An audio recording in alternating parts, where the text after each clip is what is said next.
All right.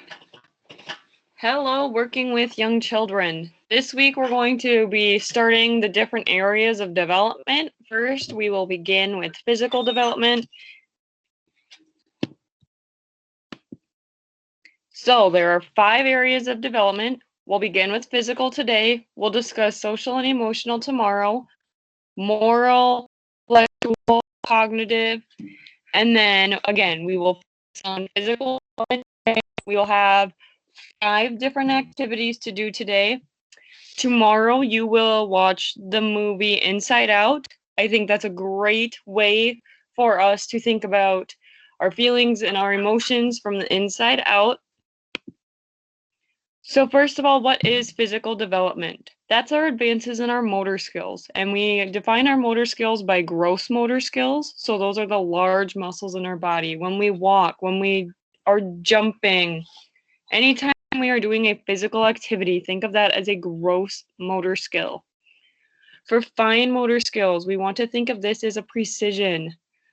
They're often completed with the small muscles of our hands. So eating with a fork or writing or tying a shoe, working with buttons.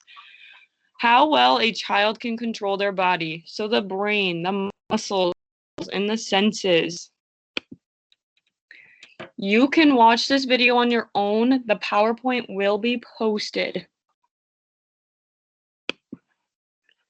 So fine motor skills, looking at a 3-year-old. A 3-year-old can typically cut a piece of paper in half. They can draw a circle after you show them what a circle looks like, or any shape. If you show them the shape, then they want to do it too. They can fasten and unfasten their large buttons. For a 4-year-old, the fine motor skills, again, these are all with your hands. They can get dressed and undressed without help. They can touch the tip of their finger to their thumb. So why don't you try that? Touch your pointer finger to your thumb, your middle finger, your ring finger, and your pinky finger. Try that with your right hand right now, please. And then try that with your left. Your pointer, your middle, your ring, and your pinky. We can do that very quickly. For a 4-year-old, they have to concentrate on making sure that finger touches their thumb. Here's where we get to see them start to use a fork correctly. Looking at the fine motor skills in a 5-year-old, they can cut out a circle pretty well now. They can copy that triangle shape. Think about how you grasp a pencil. You should have your pointer finger and your thumb holding the bottom of that pencil. So if you have your fingers overlapped, or you somehow hold the whole pen or writing utensil with 4 fingers and your thumb over, you are not holding your pencil correctly. At age 5, this is when they can start to tie their own shoes. I remember when I was in kindergarten, specifically, I was sitting in the front row during circle time when I tied my shoes for the first time. I still remember that moment to this day. Preschool, you were 5 years old, so that was a win for me. Now, problems. Children with neurological problems or developmental delays could have different difficulties with their fine motor skills. The best way to help improve that is by occupational therapy. If you would like to go onto a Google search engine and type in occupational therapy helping with fine motor skills, you can get a list of different items to do and to try. I listed a couple different activities that might help assist with the fine motor skills: picking up objects with tongs, building with blocks, or doing craft projects. Excuse me. The gross motor skills, again, this is that large muscle group. They're more broad and energetic. It's when you walk, when you're kicking, jumping, climbing stairs. That hand-eye coordination comes into effect. So throwing and catching a ball. Think about you personally. If someone were to throw, let's say, just a ball, a basketball, at you, could you catch it? Versus throwing maybe a bouncy ball at you. So looking at gross motor skills at the 3-year-old level right here, they can ride their tricycle using pedals. So a tricycle has one wheel in the front, 2 wheels in the back. They can run without falling down. They can throw a ball to an adult, but they're standing very close. Looking at a 4-year-old, this is when they begin to catch a ball awkwardly. They usually pick up their arms and try to touch their mouth. So if you extend your arms out and you try to reach around your shoulders or bring your hands up to your shoulders, that's typically how they catch. They catch really awkwardly. They begin to run more smoothly with changes in speed. So the 4 little girls I watched this summer, one of them was 4 years old, and every day she would race me to the mailbox while I was in my car. We know that a car travels faster than a 4-year-old, but every day she would get out there and she would say 3, 2, 1, go! And I would drive super, super slow. But you could see that change, that if I started to speed up my car a little bit, she would buckle down and her little legs were just a running. They start to walk up the stairs by alternating their feet. So right, left, right, left, instead of going up the stairs one foot, then the other. And then they would go up the second set of stairs, one foot and the other. Looking at the gross motor skills in a 5-year-old, this is when they begin to catch a ball with 2 hands. And it looks more normal than when you see the ball, that adrenaline rush that a 4-year-old would get. They can start to hop on one foot. Sorry for the punctuation there. They can perform jumping jacks. So instead, maybe a 4-year-old, a 3-year-old, when they do jumping jacks, instead of being all sprawled out, their legs are together and their arms are out. And then when they would go up, their hands would be together and their legs would be out. They can do this motion all together now. They can walk up and down the stairs while carrying objects. So problems with the gross motor skill. So if you have a developmental delay or disability, or again, that neurological problem, this is where physical therapy would come into place. I want you to keep in mind these terms right along this left-hand side as we get more into this physical development, especially when you do your activities today. I want you to think about your handedness first. This is when you use one hand more than the other, so your more dominant hand. For me, my dominant hand is right. I do most things with my right hand. So when you are doing these activities today, I'm going to ask that you use your right hand and your left hand. Ambidextrous is when you can use both hands equally. So if you can use your right hand just as much as you use your left, you're considered ambidextrous. Dexterity is performing tasks with your hands. Agility is the ability to move quickly and easy, so you don't have to think about it, like catching a ball. You move quick and easy. You catch that ball. Balance is an even distribution, weight that helps you remain steady. So think of a balance beam. We can balance pretty well when both of our feet are on that balance beam and our hands are out. But as soon as we might move one foot, we have to think a little harder. Coordination is that ability to move different parts of your body together easily. So running, we can coordinate our arms moving with our legs. We don't need to think about it. It's just something that we do. Today, there are stations set up around the room.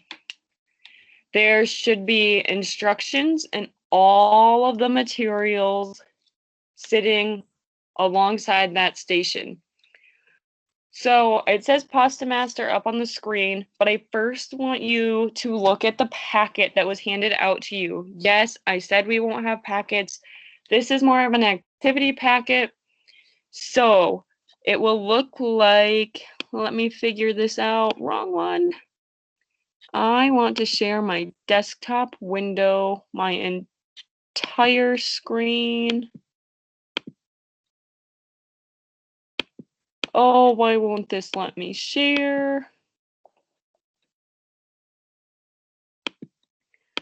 Okay, I don't know why it won't let me share. There.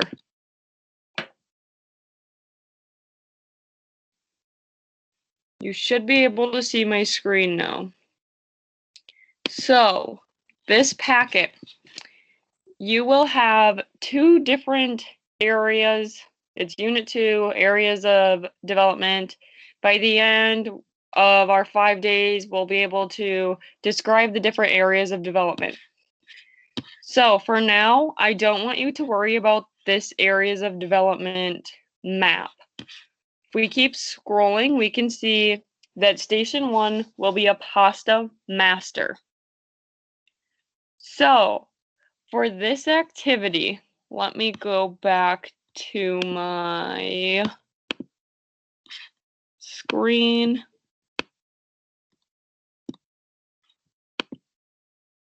I said Pasta Master, right?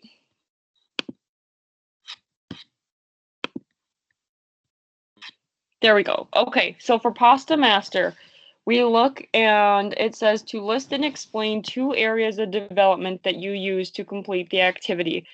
So looking at Pasta Master, I just want you to list a gross motor skill and a fine motor skill. If we look, the materials, so we need paper plates, tape, and pasta. Each person must create his or her own handle on the backside of a paper plate using masking tape. So, in this station, there should be paper plates for you. There should be blue painter's tape and leftover paper on scissors. If you look on the wall, there is a piece of paper stuck to the wall. Please keep that there. That's just for a reference. I want you to read through the directions. So, you have a plate, you'll flip it over, you'll put your strip of paper on there, so make sure that your hand fits comfortably in that. You can see down here, someone's hand should fit in this little hole. You will tape that down. Next, with a partner, hold the pasta between the plates and walk a distance of 15 feet. So if you stand at the front of my desk, you need to walk the length of the room until you get to those cupboards that say classroom supplies. You need to walk that whole way with a partner, have that pasta in between. So you're going to have to work on some communication skills. How hard you both press to keep that noodle in there. When you're done with the activity, you and your partner can throw your plate away, and if the pasta breaks, please pick it up and throw it in the trash can. When you throw it in the trash can, grab some sanitizer, please. All right, where are we at? Next is Jenga. So for Jenga, this will be a station. There's Jenga cubes. Again, there's directions for the activity. There will be about 2 to 3 per group. So you will play Jenga. You set it up by 3 stacks facing one way and 3 on top facing another way. I hope that makes sense. If you don't understand, please Google it. There should be 9. So you will stack, alternating which way they go. I want you to use your non-dominant hand. So if you use your right hand a lot, use your left hand. If you use your left hand a lot, use your right hand. The importance of this is for you to understand that physical area of development. So go around. One person will go first. Once you start tapping, you have to pick that one. You have 10 seconds. You have to pick whatever one your finger's on. When it falls over, then you are done. After the 10 minutes are up at this station, answer the following 2 questions. How did you use your fine motor skills to complete the activity? Again, use your non-dominant hand. What social skills did you use during that activity? 10 minutes per station. Answer the questions. The cube necklace station. At this station, there are scissors, yarn, the cubes are in a bin. I have taped on the wall a long piece of black string. That could be used as a reference, but please do not take it down. I have rulers for you as well. So follow the instructions on the wall and then answer the following questions. How did you feel when you were wearing the necklace? How did other people make you feel? How did you decide to make your pattern? Was it unique or was it the same as someone else's pattern? Use the markers to record your pattern. Write the first letter of each color you used in your pattern. So if I went red, blue, all the way down, I will color using the markers provided. A red, a blue, etc. Then I will put an R, a B, an R, a B, etc. Please sanitize the cubes when you are done. There is the spray 10 and a white towel. Please spray the 10 into that towel and wipe the cubes and then place them back into the container. Use sanitizer after you are complete with this activity as well. Okay, spiral magic. This, you will have scissors and there are 2 pieces of paper. I want you to pick a pattern if you want to do the spiral or the curvy wavy. You will need 2 pieces of paper, regardless of what you pick. So if I pick the spiral, that's the circle one, I will take 2 pieces. I'm going to cut one using my dominant hand, and I will write on my paper, dominant hand right, because I am right-handed. Then I will cut the other one with my left hand, and I will write non-dominant left hand. Take those 2 that you have cut out and staple it onto your packet. This way I can see that you did it. There is one more activity. Let me see, did I cover them? We did the cube, we did pasta, Jenga, spiral. Yes, one more activity. This activity is called 10 ways to test how right-left dominant you are. Are you right or left-hand dominant? This was by Ronald E. Riggio, and he was a doctor. So for this one, we'll have, again, 10 minutes. I want you to read together this paragraph, and then there are several activities in here. So without thinking, I want you to take turns, alternate between the 2 or 3 of you. So for instance, if it was me and my partner, I will read number 1 and watch what my partner does, and then I will tell my partner, when you were clapping, your right hand was on top, or when you were clapping, your left hand was on top. My partner will then write that down. For this section, we are at this dominant hand test, so the very last section of our packet goes along with this activity. I want you to write in here the number that you did. So if I asked my partner number 1, my partner will write a number 1 and then write if it was his or her left hand or right hand. Then after I've written 1, I would do all odds. So all odd numbers, right or left hand, etc. On this section over here, I want you to write, how did it feel after you completed those tests? Have you ever had problems with your dominant hand? This whole activity, doing all 5, you will have 10 minutes at each station. 10 minutes at each station, so there's no time to sit and argue with one another on the Jenga. As soon as Jenga falls, please set it up for the next person.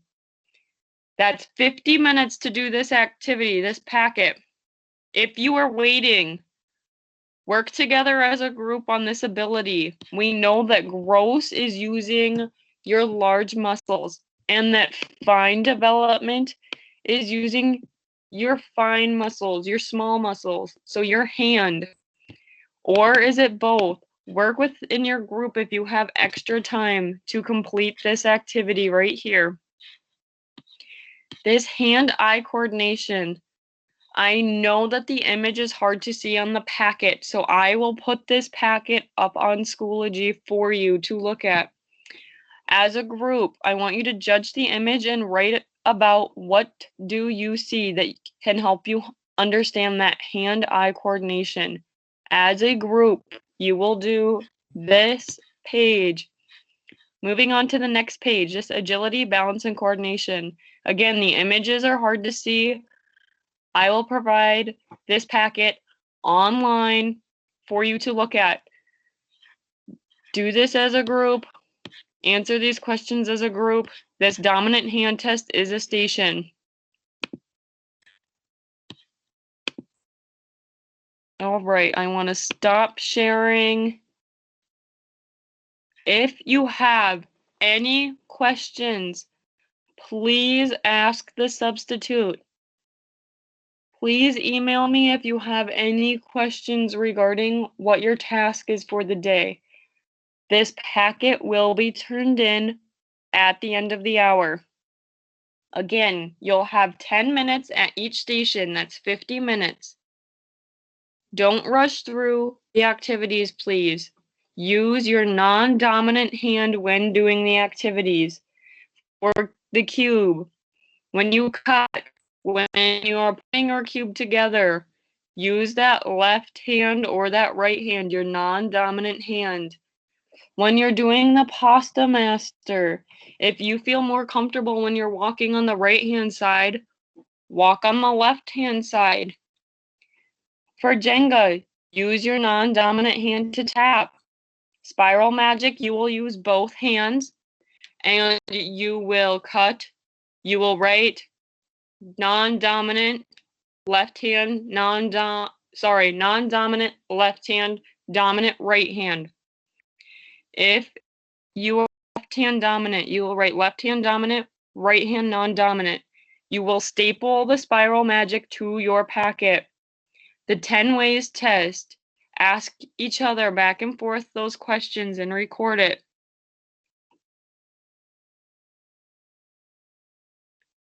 I believe that is all that I have for you today. So please work hard on your packets. Put your name, the date, the hour, and if you are an Austin or a Packer, please. That will help me immensely when I return. I hope to see you all soon. Bye, guys.